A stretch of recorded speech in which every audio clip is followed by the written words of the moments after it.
Imagine being in space but all life just disappears. What happened to everyone?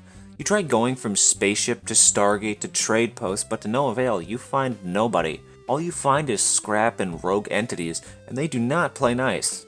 You yourself don't enter these derelicts, that would be too dangerous, but the drones that you control do. They are your eyes and ears to the empty vacuum of space, and your only way of figuring out what the hell happened. Trying to figure out what happened is a very grueling task and takes a long time.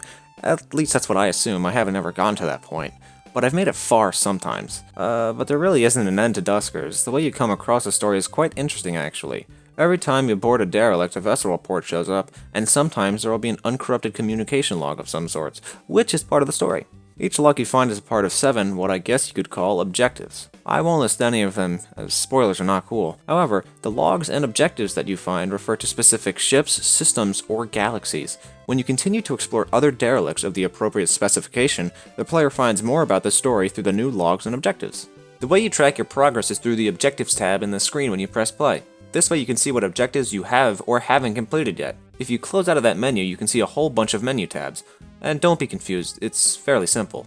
There are 3 main map views: Universe, Galaxy, and System. System is your local area. Universe is the largest one you will come across and can only be traveled between by stargates.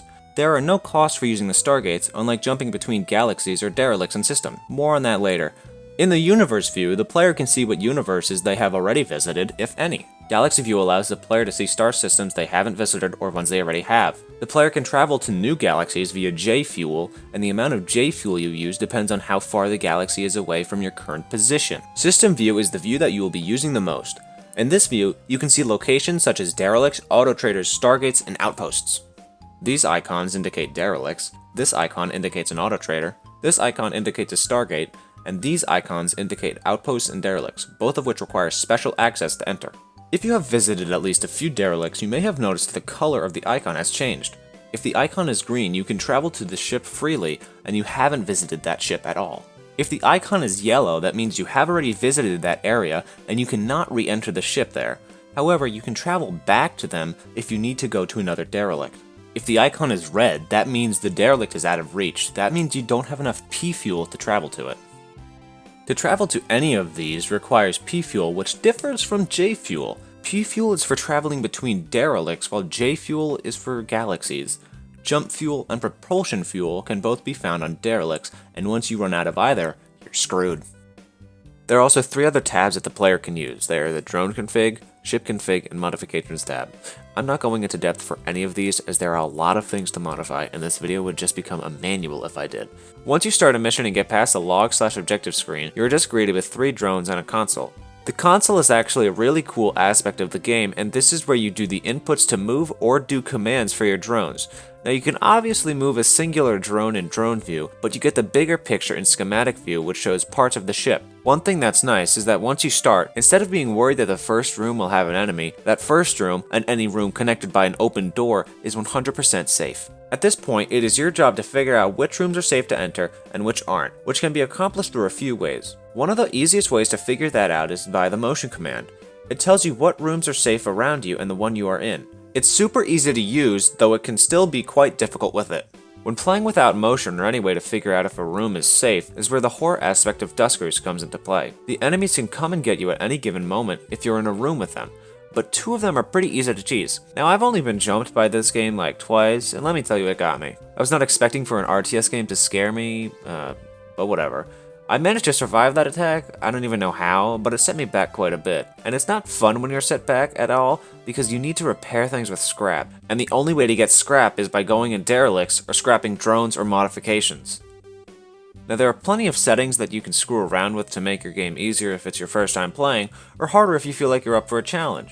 The settings change leads to a pretty high replayability score, however, the story doesn't change at all, so if that's what you wanted, sorry. To be honest, I always found the most fun in just exploring the derelicts and trying to strategize how I can clear the ship, but sometimes it's not even worth it to explore the whole thing. Duskers is an atmospheric game, and there's no doubt about it. Even when you are one of the 3 navigation screens before you board a derelict, there's a low rumble or hum that plays. And when you are actually on the derelict, there is also a low rumble, but the coolest part is when you're in the drone view. This is when you can hear audio cues to figure out if the room next to you is clear or not. I myself haven't really paid attention to that, so I can't really 100% confirm it, but it is a nice touch. All I know is that you will mostly hear static, the startup of your drones, and the other audio sounds that alert you of anything that can happen. Uh-oh. That alarm is a great example of how the game alerts players of an event. This one in particular alerts the player that a room is filling up with radiation and should not be entered. Because of this, and other sounds that the game uses, it makes it feel pretty diverse, and I guess you could say alive. Even though everyone is dead, the enemies aren't, however. Duskers is a fantastic RTS horror game, and there's no doubt about it. I don't know much about the story, so I can't say if it has a good one or not, but I'm mainly focusing on the gameplay, and it shines at the gameplay. The way you control the game is really fascinating and adds to the tension to the experience. That is only if you fuck up, which I know from experience. Now, would I recommend this game to anyone? Hell yeah, I would. This game is great, and you should give it a try. Duskers is very good for passing the time, as missions can take a long time to complete, especially if the derelicts are huge. When I play Duskers, it's usually because I have nothing else to do. I don't mind a little strategizing from time to time. Who wouldn't, besides the people that don't like to? Oh well, now it's time for a new part of my reviews that I've never done before. The ranking. A friend of mine had suggested this to me, and I want to rank the games I go over. Since this segment wasn't in the Satisfactory and Descent review, I will rank those games along with Duskers. This will be on an S to F ranking system, S being amazing, and F being total garbage. Let's start with Satisfactory. That is no doubt an A-tier game where it stands right now. It doesn't get an S since it's buggy with its multiplayer and still in development, but either way, an A is amazing. Now for Descent. Descent gets a B ranking. It's a classic game like Doom, which I should probably do at one point, but I digress.